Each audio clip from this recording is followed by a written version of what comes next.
الحياة الاجتماعية في عصر الدولة الإسلامية. الطلاب الأعزاء طلاب سنة 6 ابتدائي، عاملين إيه؟ يا رب تكونوا في أفضل حال دائما وأبدا. يلا نشرح الدرس الثالث في الوحدة الأولى اللي بعنوان الحياة الاجتماعية في عصر الدولة الإسلامية. في الأول كده يعني إيه حياة اجتماعية؟ أقول لك حياة اجتماعية يعني الناس كانت بتعيش مع بعض إزاي؟ كانوا بيعاملوا المرأة في الدولة الإسلامية إزاي؟ طيب قبل ما اتكلم عن الدولة الإسلامية لازم نرجع بالزمن شوية. قبل الدولة الإسلامية كان في إيه؟ أقول لك قبل ظهور الإسلام في شبه الجزيرة العربية كان في ظلم، يعني القوي كان بياكل حق الضعيف، ومعنى كده إن الحقوق كانت بتضيع، ما كانش في حد قادر يدي للضعيف حقه. كمان كان في نزاعات، يعني القبائل اللي كانت عايشة جوه الجزيرة العربية كانت فيها حروب بسبب أتفه الأسباب، وكانت ممكن الحروب دي تستمر فترات طويلة جدا. لا ده الوضع معنى كده انه كان سيء. اقول لك الوضع الاجتماعي في الجزيرة العربية قبل الإسلام كان سيء جدا. طب ايه اللي حصل؟ اقول لك ظهور الإسلام في الجزيرة العربية بدل الأوضاع تماما. يعني ايه بدلها؟ يعني اقول لك بقت افضل بكتير جدا. ايه اللي حصل؟ اقول لك مش كان في ظلم، بقى في عدل. كان في نزاعات، بقى في تعاون. مش كانوا بيتشاكلوا القبائل، لا بقى بينهم تعاون. ما كانش في حقوق، ضاعت الحقوق. اقول لك لا، بقى في مساواة، وبقى في اخاء، وبقى في احترام، وبقى في احترام للعلم والعلماء. شفتوا الفرق كان عامل ازاي؟ مين اللي غير الوضع السيء للوضع حلو؟ تقول لي ظهور الاسلام في الجزيرة العربية. يبقى الوضع الاجتماعي في شبه الجزيرة العربية قبل الإسلام كان ماله؟ تقول لي سيء جدا يا مستر. أقول لك شاطر. طيب بعد ظهور الإسلام أقول لك كل حاجة وحشة بقت حاجات كويسة، قيم وأخلاق كانت موجودة. تعال نقولهم تاني. تعالى قبل ظهور الإسلام وظهور الإسلام. قبل ظهور الإسلام كان في ظلم، صح؟ طيب بقى في إيه؟ تقول لي بقى في عدل، ما عادش في ظلم. طيب كان في نزاعات وحروب، بقى في ايه؟ تقول لي تعاون. طب هنا ما كان في ضاعة الحقوق، تقول لي هنا بقى في مساواة، بقى في رحمة، بقى في حب. شفتوا الكلام الحلو ده؟ كمان في قيمة مهمة قوي اسمها احترام العلم والعلماء. مين اللي رسخها؟ مين اللي أسسها؟ مين اللي جابها؟ تقول لي ظهور الإسلام في شبه الجزيرة العربية. يبقى أنا فهمت كده الوضع الاجتماعي عامل ازاي قبل الإسلام وبعد الإسلام. شفتوا الاختلاف كان عامل ازاي يا شباب؟ اختلاف جبار. ومين ليه الفضل في كده؟ تقول لي ظهور الإسلام في شبه الجزيرة العربية غير الأوضاع تماما. طب تاني جزئية، أقول لك تاني جزئية، ما تنساش تعمل لايك. ضروري جدا تعمل لايك يا صديقي عشان أكمل معاك المنهج. وكمان لو مش مشترك اشترك دلوقتي، دوس سبسكرايب، اشترك في القناة بتاعتنا. ومتنساش أنا بسيب لك واجب في آخر الدرس تحله. الجزئية اللي بعد كده بنتكلم عن ايه؟ تقول لي عن حاجة اسمها حرية الاعتقاد. يعني ايه؟ يعني اقول لك الدولة الإسلامية دي دولة كبيرة قوي. كانت دولة كبيرة قوي. طيب معنى كده ان اللي كان عايش فيها مسلمين بس؟ تقول لي لا طبعا، اكيد فيها ناس غير مسلمين قاعدين جوه الدولة الإسلامية. زي مين يعني؟ تقول لي مثلا زي المسيحيين كانوا قاعدين جوه الدولة الإسلامية. تقول لي طب كانوا مسيحيين عادي؟ تقول لي برضو كانوا بيبنوا كنايس وليهم كنايس؟ تقول لي برضو الدولة الإسلامية ما أجبرتش حد على الدخول في الإسلام. اهي دي اسمها ايه؟ تقول لي دي اسمها حرية اعتقاد. يبقى دي النقطة المهمة في درسنا النهاردة، هي حرية الاعتقاد. يعني ايه حرية اعتقاد؟ يعني لم يجبر أحد على الدخول في الإسلام. طب اديني أمثلة. أقول لك عندي مثالين. الأولاني الخليفة عمر بن الخطاب لما فتح بيت المقدس سنة 15 هجرية. ايه اللي حصل؟ اقول لك ادى لأهل بيت المقدس اللي هم كانوا مسيحيين عهد امان. ايه عهد الامان ده؟ اقول لك امنهم على ارواحهم وانفسهم وكنائسهم. يعني ايه؟ يعني قال لكل المسيحيين اللي قاعدين في بيت المقدس انت قاعد امن، ما تقلقش، محدش يقدر يأذيك جوه الدولة الإسلامية. كمان الكنائس بتاعتكم هتفضل مبنية جوه الدولة الإسلامية. يبقى دي اسمها ايه؟ تقول لي دي حرية اعتقاد. يبقى تاني كده الخليفة عمر بن الخطاب لما فتح تقول لي بيت المقدس سنة 15 هجرية ادى لأهلها عهد امان نص هذا العهد على ان يكونوا آمنين على انفسهم وكنائسهم. ها صعبة دي؟ طب المثال التاني اقول لك، المثال التاني بتاع القائد خالد بن الوليد. خالد بن الوليد لما فتح الشام عمل صلح هناك، والصلح ده أكد على عدم هدم الكنائس. قال لا، يبقى كده في حرية اعتقاد. تقول لي معنى وجود الكنائس في الدولة الإسلامية كل واحد حر يعبد ما يشاء. يبقى شفتوا ازاي؟ ده أول سمة من سمات الحياة الاجتماعية جوه الدولة الإسلامية، اسمها حرية الاعتقاد. معناها انه المسلمين وغير المسلمين عايشين في سلام وامان من غير اي مشاكل. طب اديني مثالين. اقول لك المثال الاولاني هو الخليفة عمر بن الخطاب لما فتح بيت المقدس سنة 15 هجرية، ادالهم عهد امان، امنهم على حاجتين فاكرينهم؟ انفسهم وكنائسهم. صعبة دي؟ اعتقد ان هي مش صعبة يا صديقي. طيب مين تاني؟ تقول لي خالد بن الوليد. بس خالد بن الوليد فتح ايه؟ تقول لي لا، ده فتح الشام. مين؟ الشام. ركز في الكلام. طيب ادالهم صلح اكد على عدم هدم الكنائس. وبقى تاني كده الخليفة عمر بن الخطاب وخالد بن الوليد. عمر بن الخطاب فتح ايه؟ تقول لي بيت المقدس. طيب خالد بن الوليد تقول لي الشام. طب جميل، ايه اللي حصل؟ عمر بن الخطاب ادالهم عهد امان، امنهم على انفسهم وكنائسهم. خالد بن الوليد تقول لي عمل صلح اكد على عدم هدم الكنائس. يبقى الاتنين دول دليلين على حرية الاعتقاد جوه الدولة الاسلامية. اهي دي اول نقطة ومش صعبة. طب يا صديقي ركز معايا كده يا غالي يا طالب سنة 6 ابتدائي. هل المجتمع الاسلامي كان كله زي بعضه؟ اقول لك لا، كان في حاجة اسمها طبقات. طب يعني ايه؟ يعني اقول لك في ناس مستواها الاجتماعي قليل، وفي ناس كانوا اغنياء جدا. كان في وما زال. طب دي حاجة حلوة ولا حاجة وحشة؟ اقول لك دي من منعم ربنا، ان يبقى في تنوع في الحياة الاجتماعية في طبقات المجتمع، لان التنوع ده بيعمل حاجة اسمها تكامل.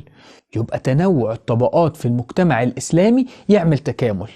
دي حاجة حلوة جدا، لان المجتمعات بالاختلاف تتكامل. ده المجتمع لازم نبقى مختلفين عن بعض عشان نكمل بعض، ودي ميزة مش عيب، خد بالك يا صديقي. طيب المجتمع الإسلامي كان بيتكون من كام طبقة؟ أقول لك 4 طبقات. هرم الاجتماعي بتاعنا 4 طبقات. الطبقة العليا اللي هي على قمة الهرم الاجتماعي اسمها الطبقة العليا. طب الطبقة العليا دي فيها مين؟ أقول لك أهم واحد وهو الخليفة. طبعا الخليفة هو اللي على قمة الهرم الاجتماعي. طب مين وراه؟ أقول لك الأمراء اللي هو ولاده، يعني الأمراء دول تاني ناس. طب مين وراهم؟ الوزراء، الناس اللي بتساعدهم في الحكم. طب مين؟ قادة الجيش كمان. أهم دول على قمة الهرم الاجتماعي وبنسميهم الطبقة العليا. يبقى دي أول طبقة في المجتمع. من واضح كده إن هم طبقة الحكام، صح؟ يعني الخلفاء والأمراء والوزراء وقادة الجيش دول بيحكموا الدولة. هم اللي بيحكموا الدولة ولا لا؟ هم. فيبقى الطبقة العليا مين فيها؟ تقول لي على طول أول حاجة الخلفاء بتوع الدولة الإسلامية، الأمراء، الوزراء، وقادة الجيش. دول على قمة الهرم الاجتماعي في الدولة الإسلامية. طيب مين بعدهم؟ أقول لك اللي بعدهم دول طبقة مهمة جدا، طبقة مختلفة جدا، فعشان كده سميناها الطبقة الخاصة. الطبقة التانية اسمها الطبقة الخاصة. طب الطبقة الخاصة دي فيها مين؟ فيها كبار العلماء وكبار الأدباء وكبار التجار. تاني كده، مين فيها؟ كبار العلماء، كبار الأدباء، كبار التجار. معنى كده ان هذه الطبقة اللي هي الطبقة الخاصة كانت تؤكد على احترام العلم والعلماء. ما هو الدولة الإسلامية أي عالم فيها كانت بتقدره جدا، لدرجة إن هي حطته في الطبقة إن هي الطبقة التانية على طول. فده احترام وتقدير للعلم والعلماء. طب أمال مين الأدباء؟ أقول لك الأدباء دول زي الشعراء. الشعراء كانوا في الدولة الإسلامية كتير، الناس اللي تكتب التاريخ. دي اسمها الطبقة ايه؟ تقول لي الطبقة الخاصة. يبقى مين فيها؟ تقول لي يا صديقي تاني كده، كبار العلماء، كبار الأدباء، وكبار التجار. خد بالك هنا ايه، انا قلت ايه؟ كبار التجار، عشان كلمة تاجر لوحدها في حتة تانية، في طبقة تانية. ماشي؟ طيب دي الطبقة رقم 2. طب الطبقة رقم 3، اقول لك الطبقة رقم 3 يا صديقي فيها مين؟ فيها اصحاب الاملاك، يعني الناس اللي عندها املاك كتير، اراضي كتير مثلا، ورؤساء الحرف، الناس اللي هي كبيرة وعندهم صنايعية كتير. كمان كبار العمال. يبقى الطبقة الثالثة كان فيها أصحاب الأملاك، رؤساء الحرف، كبار العمال. قولهم تاني معايا. الطبقة الثالثة كان فيها أصحاب الأملاك اللي عندهم أملاك كتير، كمان رؤساء الحرف، يعني كبير صنايعية الحدادين مثلا، هنا في الطبقة دي. إنما لو حداد صغير تقول لي في الطبقة اللي وراها تحت يعني. كبار العمال برضو في هذه الطبقة. طب الطبقة الأخيرة اللي هي بنسميها الطبقة العامة، سميها ايه؟ طبقة العامة. طب طبقة العامة دي فيها مين؟ أقول لك فيها الناس العادية بقى، زي المزارعين صغيرين، صغار العمال، والتجار. يبقى ركز معايا كده، قلت مين؟ تقول لي المزارعين، صغار العمال، والتجار. الثلاثة دول في الطبقة اسمها الطبقة العامة. اقول تاني؟ تعال نقول الهرم الاجتماعي تاني من الاول. قول لي الهرم الاجتماعي او الطبقات الاجتماعية في الدولة الاسلامية كانت كام طبقة؟ 4. طيب مين على القمة؟ الطبقة العليا يعني. تقول لي الطبقة العليا دي فيها مين؟ تقول لي الخلفاء والامراء والوزراء وكمان قادة الجيش. دي الطبقة العليا. الطبقة التانية اسمها الطبقة الخاصة، ودي بتؤكد على احترام العلم والعلماء. ليه؟ تقول لي عشان كان فيها كبار العلماء وكبار الأدباء وكمان كبار التجار. دي الطبقة التانية. طب الطبقة التالتة اللي بنسميها الطبقة الوسطى. طب مين في الطبقة الوسطى؟ تقول لي الطبقة الوسطى دي فيها أصحاب الأملاك، رؤساء الحرف، كبار العمال. دول الطبقة الثالثة اللي هي اسمها الطبقة الوسطى.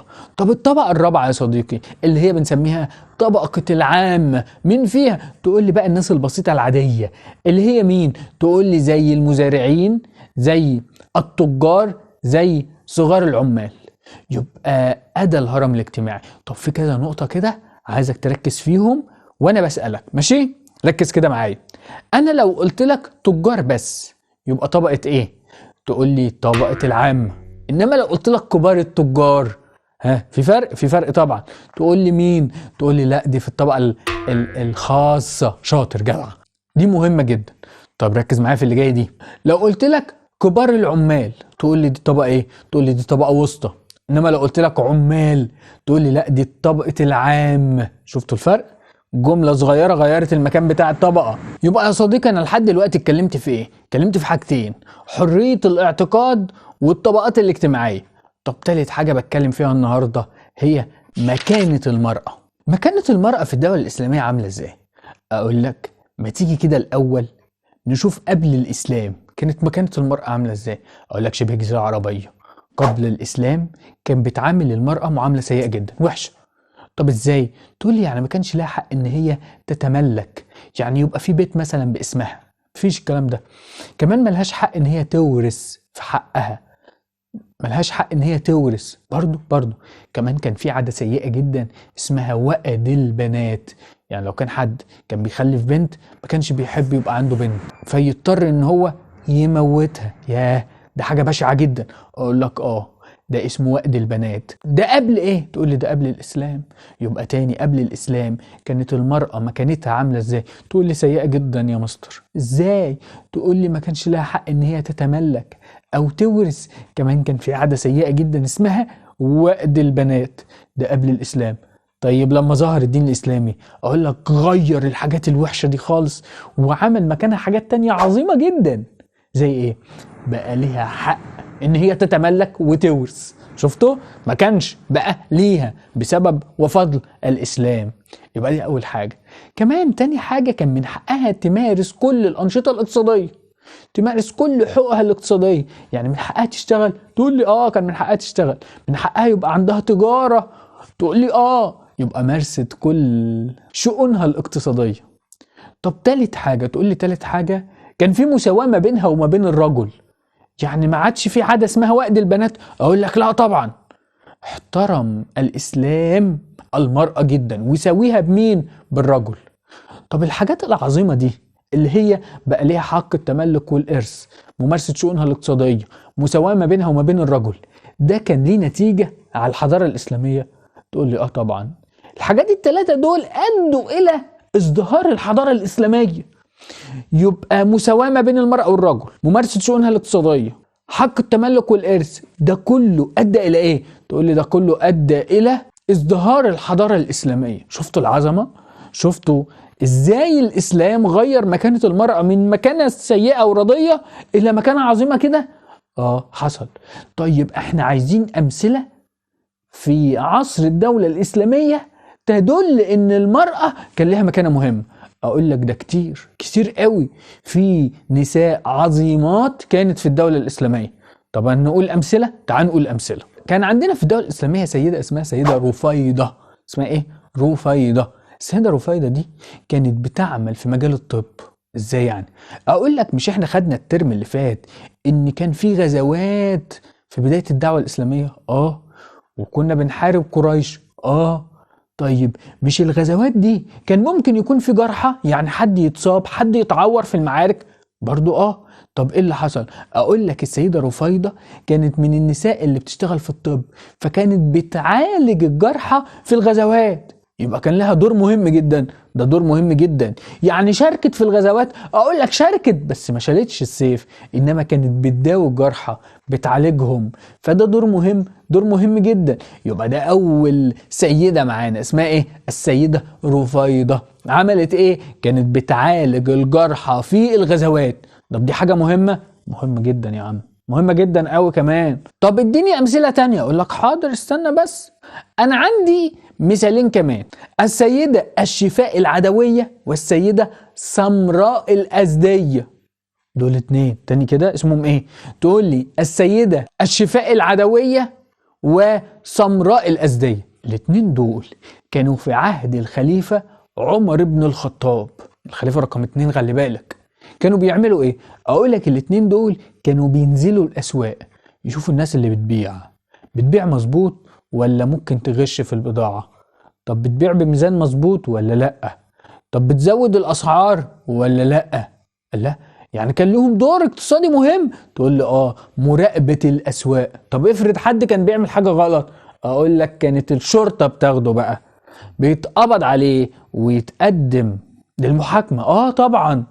يبقى السيدة الشفاء العدوية وسمراء الأزدية كان ليهم دور مهم جدا في ضبط الأسواق في عهد الخليفة عمر بن الخطاب.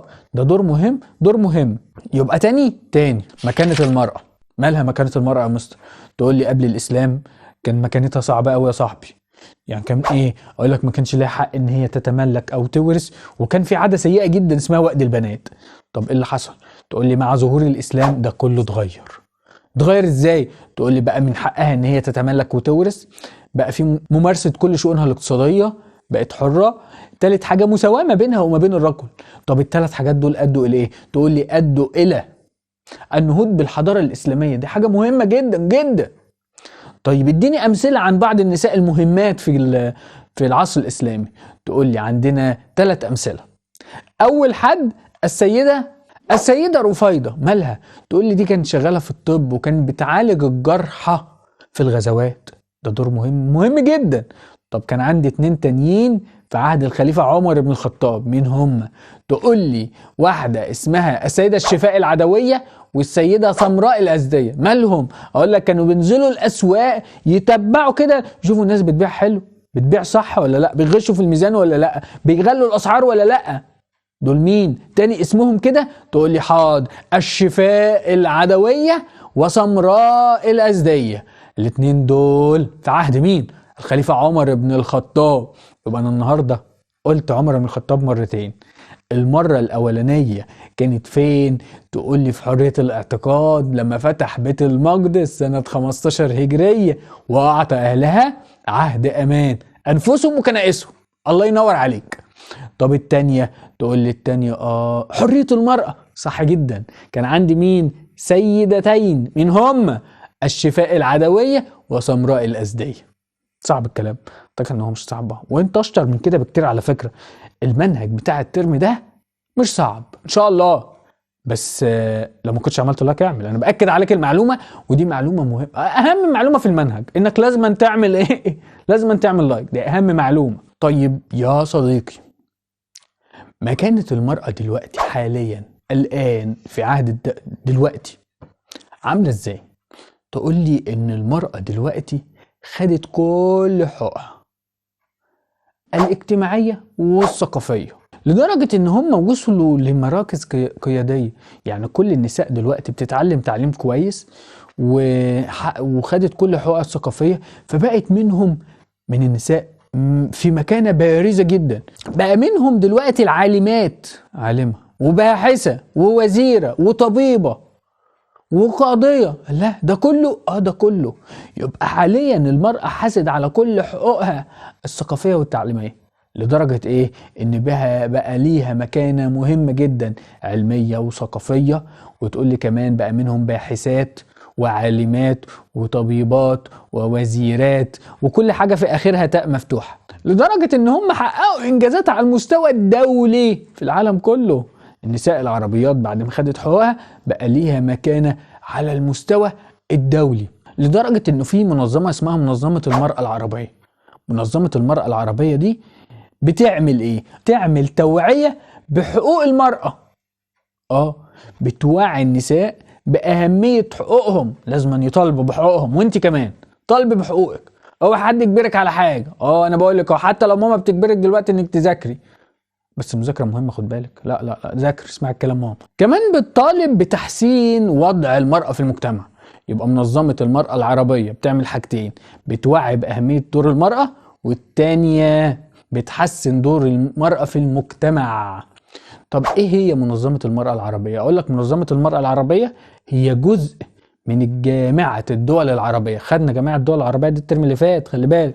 يبقى منظمة المرأة العربية جزء من منظمة اكبر منها اسمها جامعة الدول العربية. في النهاية خالص اقول لك ان جامعة الدول العربية بتعمل يوم مهم جدا اسمه ايه؟